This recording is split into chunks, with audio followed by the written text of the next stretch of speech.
포용적 금융을 지향하는 문재인 정부, 지난해 발표한 100대 국정과제 중 하나가 최고금리를 연 20%까지 내린다는 내용이었습니다.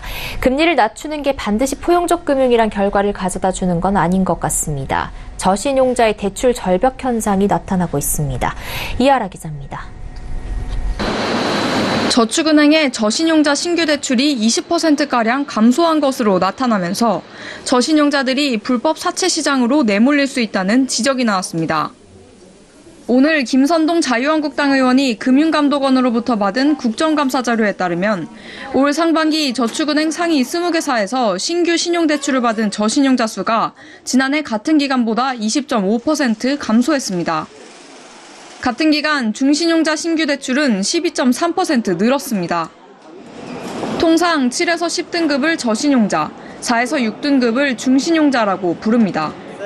중저신용자 고객들을 대상으로 대출을 해주던 저축은행들이 최고금리가 인하되면서 중신용자 대출에 집중한 겁니다. 저축은행 관계자는 저신용자한테 고금리 대출한다는 비난을 피하려면 위험 부담이 큰 저신용자 대출을 줄이고 중신용자 대출을 늘릴 수밖에 없다고 말했습니다. 정부는 올해 2월 법정 최고금리를 연 24%로 인하했습니다.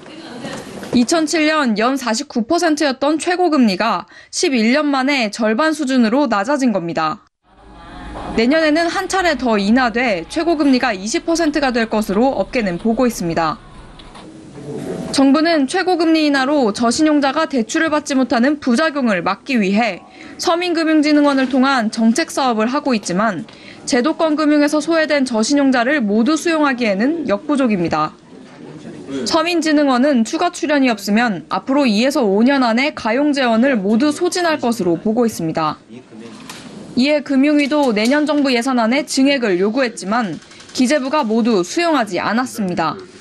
서울경제TV 이하라입니다.